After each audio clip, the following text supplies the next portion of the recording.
மத்தொன்னும் வேண்டா மனமே மதிலரங்கர் கத்தினம் மேய்த்த கடலெனக்கீழ் புத்த திருமாலை பாடும் சீர் தொண்டரடிப்பொடி எம்பெருமானை எப்பொழுதும் பேசு.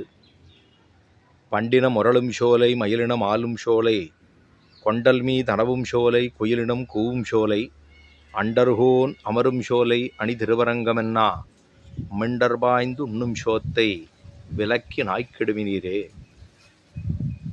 ஆழ்வாருடைய 14வது பாசுரம். போன பாசுரத்தாலே பொறியில் வாழ் நரகமெல்லாம் புல்லுழிந்தொழியுமன்னே என்று தெரிவித்தார். என இந்த ஜீவாத்மா இருக்க வேண்டியதான உயர்ந்த இடம் கௌஸ்துபஸ்தானியமாக பெருமானுடைய திருமேனியிலே ஹதயத்துக்கு அருகாமையில் இருக்க வேண்டியதான ஒரு ஸ்தானம். அதை விட்டுட்டு தாழ்ந்த விதமாக நாம் நடந்து கொண்டிருக்கிறோம், இந்திரியங்களுக்கு வசப்பட்டு. பலவாறு உபதேசம் பண்ணார் ஆழ்வார். திருமாலையிலே திருவரங்கத்தில் இருக்கக்கூடிய பெரிய பெருமாளை,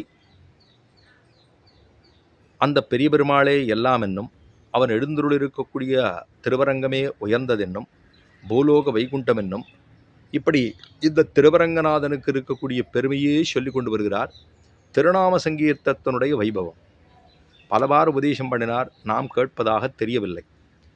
4வது பாசுரம் தொடக்கமாக ஆரம்பத்திலேருந்து பூரா பர உபதேசம்தான்.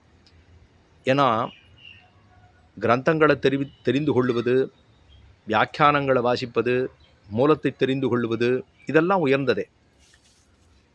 ஆனால் பூர்வர்கள் மூலமாக, பெரியவர்கள் மூலமாக, ஆச்சாரியர்கள் மூலமாக, பரம வைதிகள் மூலமாக நமக்கு கிடைக்கக்கூடியதான உபதேசங்கள் இருக்கும் இல்லையோ, அந்த உபதேசங்கள் மிக உயர்ந்தது. ஏன்னா அந்த உபதேசத்தாலே தான் திருந்துகிறான். நம்ம வாசிக்கும்போது நமக்கு அது தோணாது. ஆனால் பெரியவர்களத்தை உபதேசிக்கிற பொழுது ஒரு திருஷ்டாந்தத்தோடு நமக்கு அதை சொல்லுவார்கள். அந்த திருஷ்டாந்தத்தோடு அதை சொல்லுகிற பொழுது நமக்கு பளீர் அப்படின்னு பொறியிலே தட்டுமா போலே நமக்கு அது தோற்றும். அது தோன்றுகிற பொழுது அதை நாம் நல்ல விதமாக பயன்படுத்தி கொள்ள வேண்டும். அதை மாத்திரம் இப்படி சொல்கிறாளே, அப்படி சொல்கிறாளே, இவர்கள்லாம் இப்படி பேசுகிறாளே, அப்படி பேசுகிறாளே என்று நாம் அதை நினைப்பது கூடாது. அப்படி நினைச்சிட்டோம்னா நம்மால் திருந்துவதற்கு வழியே இல்லாமல் போகும். ஆகையினாலே பரோபதேசம் என்பது பிறத்தியாருக்கு உபதேசம் பண்ணுவது, தானத்தை அனுட்டிப்பது, அனுட்டித்து கொண்டு பிறருக்கும் அதை தெரிவிப்பது. உபதேசம் என்பதே நம்ம கூட அவரவர்கள் கிரகத்திலே வீட்டிலே கூட சொல்லுவார்களோ இல்லையோ, வீட்டில் இருக்கக்கூடியவர்கள் நமக்கு அழுக அழுக சொல்லுவார்கள், வெளியில் இருக்கிறவா சிரிக்கி சிரிக்கி சொல்லுவான்னு சொல்லுவார்கள். அப்போ ஏதோ ஹாஸ்யமாக பேசுவது போல அவர்களுக்கு அப்படியே வச்சு ஊசியை நுழைப்பது போல நுழைப்பார்கள் வெளியில் இருக்கக்கூடியவா. ஆழ்வாரோ பரமசாத்விகர். அந்த சாத்விகராக இருக்கக்கூடிய தொடரடிப்படி ஆழ்வார் பகவானுடைய சொத்தாக இருக்கக்கூடிய நாம் ஏன் அனர்த்தப்பட்டு போக வேணும்? இது இவர்களுக்கு தெரிந்தால்தானே இவர்கள் அனுட்டிப்பர்கள். அப்படிங்கிறதால தான் ஆழ்வார் நமக்கு பலவாறு உபதேசம் பண்ணி கொண்டு வருகிறார். இந்த பாசுரத்தாலே இதெல்லாம் சொல்லிட்டே வரமே, இவர்கள் கேட்பறதா தெரியலையே, இனிமை இருக்கே. இவர்கள் இதெல்லாம் சொல்லிட்டோம், கற்பூரத்தை எடுத்து, அதாவது பச்சை கற்பூரத்தை எடுத்து வாயில் பூண்டா எத்தனை இனிமையாக இருக்குமோ அத்தனை இனிமையாக உள்ளது இந்த திருவரங்கத்தினுடைய அனுபவம். அதை விட்டுட்டாளே இவர்கள் எல்லாம். ஆனால் அவர்கள் நாற்றத்தோடு நாற்றமாக கிடக்க ஆசைப்படுகிறார்களேன்னு ஆழ்வாருக்கு ரொம்ப வருத்தமாக. அந்த வருத்தத்தாலே சொல்கிறார், மேலும் இந்த திவதேசத்தில் இருக்கக்கூடிய இனிமையை சொல்ல வேண்டுமோ இல்லையோ, அது எவ்வளவு ரம்யமாக உள்ளது. இந்த திவதேசமோ அப்படியே ஒரு சூழ்ந்து அகன்னு ஆழ்ந்து உயர்ந்த முடிவில் பெறும் பாழ் என்று நம்மாழ்வாருடைய திருவாக்கு பர்வதத்தை சொல்லுகிற பொழுது கடைசியாக திருவாய்மொழியிலே சூழ்ந்து அகன்னு ஆழ்ந்து உயர்ந்த முடிவில் பெறும் பாழையோ, சூழ்ந்ததன்னா அந்துயர்ந்த வரநன்மலச் சோதியோ, சூழ்ந்ததனில் பெரிய சுடர்ஞால இன்பமேயோ, சூழ்ந்ததனில் பெரிய என் அவாவரச் சூழ்ந்தாயேன்னு கடைசியாக முடிக்கிறார். சூழ்ந்து அகன்னு ஆழ்ந்து உயர்ந்த முடிவில் பெறும் பாழ் அப்படின்னு எல்லாவற்றையும் தாண்டி இருக்கக்கூடியதான பரம ஜோதி, பரம ஆகாசம், பரம வியோகம் என்று சொல்லப்படுகிற பர்வதத்திலே பெருமாள் எப்படி இருக்கார்னா, அப்படி தேவகானம் சாமகானத்தாலே அந்த நித்தியசூர்கள் எல்லாம் எம்பெருமானை கொண்டாடுகிறார்கள். சதா பஷ்யந்தி சூரையா திபீவ சக்ஷுராததம் தத் விப்ராசோ விபன்யபோ ஜாகிருவாகன் சத் சமிந்ததே விட்டோர்ய பரமபதம் என்று சொல்லுகிறார்கள். அங்கே சொல்ல போதே ஹாவு ஹாவு ஹாவு என்று அகமன்னம் அகமன்னம் அகமன்னம் என்று சாமகானம். அப்படியே பெருமான் சாமகானத்தால் அப்படியே ரொம்ப ஆச்சரியமாக கேட்டுக்கொண்டு திருச்செவி சாய்த்து கொண்டு இவர்களெல்லாம் சேவிக்க. ஏன்னா அவர் சொல்றதே கண்ணன் பெருமான் கீதையில் சொல்றது பிருகத்சாம ததாசாம் நாம் காயத்ரி சந்தசாமகம் மாசானாம் மார்கசீருஷோகம் ருதூனாம் குசுமாகரம் என்று கண்ணன் கீதையிலே தெரிவிக்கிறான். இது நம்ம மார்கழி மாதத்தினுடைய பெருமையை சொல்லும்போது கூட சொல்லுவோம். மார்கழி மாதத்துக்கு எவ்வளவு பெருமை, மாதங்களுக்குள்ள நான் மார்கழி மாதமாக இருக்கிறேன்னு என் பெருமான் சொல்லிக் கொள்ளுகிறான். இப்போ இவ்விடத்துல பிருகத்சாம ததாசாம் நாம், சாமவேதங்களுக்குள்ள நான் பிருகத்சாமமாக இருக்கிறேன். இது கண்ணனுடைய திருவாக்கு பகவத்கீதையிலே. பிருகத்சாம ததாசாம் நாம் காயத்ரி சந்தசாமகம். சந்தசுகளுக்குள்ள நான் எப்படி இருக்கேன் தெரியுமா? காயத்ரி சந்தசாக நாம் உள்ளோம் எப்படின்னு தெரிவிக்கிறான். அடுத்து சொல்றா மாசானாம் மார்கசீருஷோகம், மாதங்களுக்குள்ள நான் மார்கழி மாதமாக இருக்கிறேன் என்று சொல்றான். மேலே ருத்துக்களுக்குள்ள நான் வசந்த ருதுவாக இருக்கிறேன். இது கண்ணனுடைய திருவாக்கம். ஆஹா, இந்த கானம் தேவகானம் என்று சொல்லப்படுகிறதான சாமவேத கானம் இருக்கே, அந்த சாமகானத்தை எம்பெருமான் மேலே கேட்டுக்கொண்டிருக்கிறான் பரமதத்தில். அதுக்கப்புறம் வியூகவாசுதேவன் சொன்னா அவன் பாஞ்சராத்திர ஆகமத்தை தானும் அனுபவிக்கிறான். அங்க பாஞ்சராத்திர 5 ரிஷிகளுக்கு எம்பெருமான் 5 ரிஷிகளுக்கு ராத்திரியில உபதேசம் பண்ணது. அதுதான் பாஞ்சராத்திர ஆகமம் அப்படிங்கிற பேர் உண்டு. அதுக்கு பெருமை. இதெல்லாம் வியூகத்தில். இப்ப பெருமாள் திருவரங்கத்தில் எழுந்தருள் இருக்கக்கூடிய எம்பெருமான் எப்படி இருக்கானா, அவன் பரமதநாதனுக்கும் வியூகவாசுதேவனுக்கும் அப்படி அந்த நிலையில பெருமாள் இருக்கான். அதைத்தான் என்ன சொல்லுவோம்னா, ஒன்று பரமபதம், மற்றொன்று வியூகவாசுதேவனை போல. அதனாலதான் வியூக சௌஹார்த்தம் அப்படின்னு ஒரு கல்யாண குணம். எம்பெருமான் வன்பெரு வானகமுய்ய அமரருய்ய மண்ணுலகில் மனிஷருய்யன்னு ஆழ்வார் தெரிவித்தது போல, இங்க இருக்கக்கூடிய இடம் பரவாசுதேவனாக, அவன் வியூகவாசுதேவனாக எழுந்துள்ளான். வியூகவாசுதேவன் அப்படின்னா திருப்பார்கடலே பெருமான் எப்படி சயனித்து கொண்டிருப்பனோ அந்த ஸ்திதியில பெருமாள் இங்க சயனிச்சுருக்கார். எல்லோரும் மின்முற்றிருக்க வேண்டும்.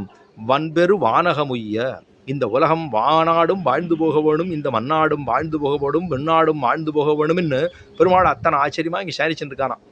அதுதான் அமரருய்ய மண்ணுலகில் மனிஷருய்ய, இந்த மண்ணுலகிலே மனுஷர்கள் எல்லாம் உய்து போக வேணும் என்று எம்பெருமான் இங்கே சயனிச்சுருக்கான். அந்த நிலையில தான் இந்த திருவரங்கநாதன் எழுந்துருளி உள்ளான் அப்படிங்கிறத தெரிவிக்கணுமோ இல்லையோ.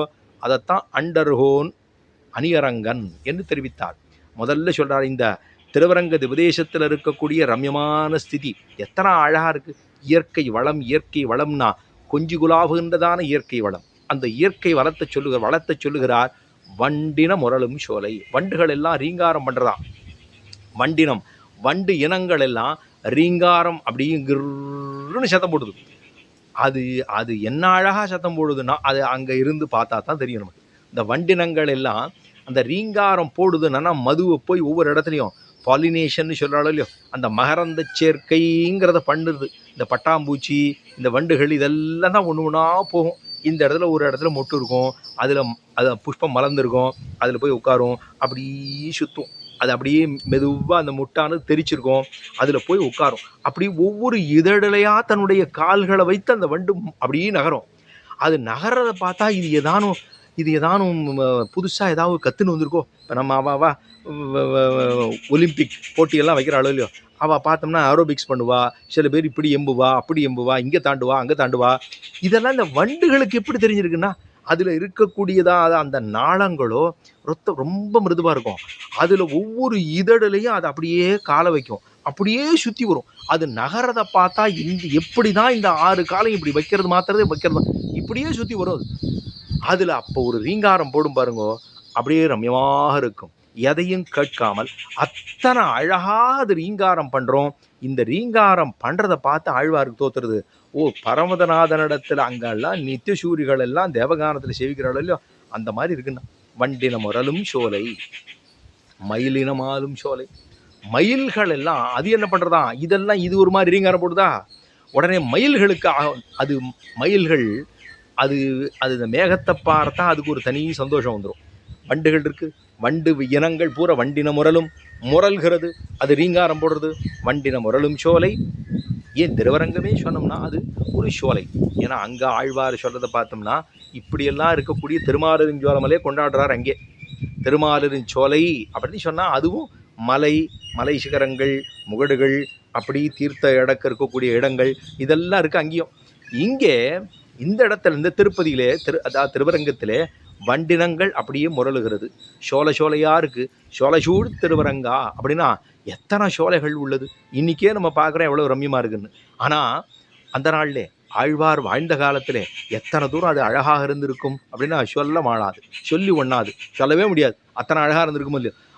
இவ்வளவு இயற்கைக்கு கேடுகள் விளைவித்து கொண்டிருக்கக்கூடிய இந்த காலத்திலேயே எவ்வளவு நன்னா இருக்குது இந்த இடம். இந்த அதாவது கிராமங்கள் என்ன, அங்கே இருக்கக்கூடியதான திருவரங்கம் என்ன, திருவரங்கத்தில் இருக்கக்கூடிய சுற்றுப்புறங்கள் என்ன, அப்படியே அந்த அதாவது நதி அதாவது காவேரி பொன்னின்னு சொல்லுகிறோமே, இந்த பொன்னி சூழ் திருவரங்கா என்று சொல்ல முடியும். அந்த அளவுக்கு சூழ்ந்திருக்கிறத பார்த்தா எத்தனை ரம்யமாக இருக்கிறது.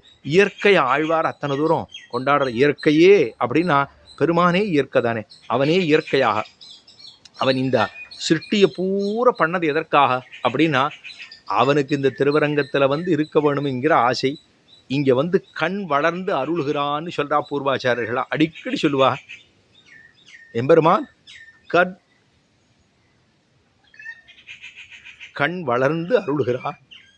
அவன் கண் அப்படியே வச்சுட்டு நம்ம எல்லாம் பார்த்து அருள்கிறானாம்.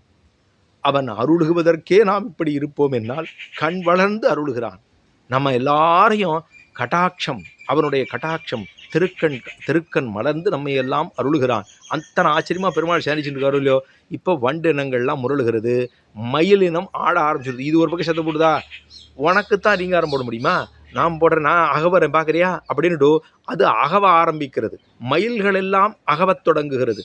ஏன்னா சாயரட்சை பார்த்தோம்னா காலம்பரம் ஒரு தடவை அகவும், அதுக்கப்புறம் மத்தியானம் கொஞ்சம் அப்படி இப்படி இப்படி இப்படி அப்படி இருந்துடும்.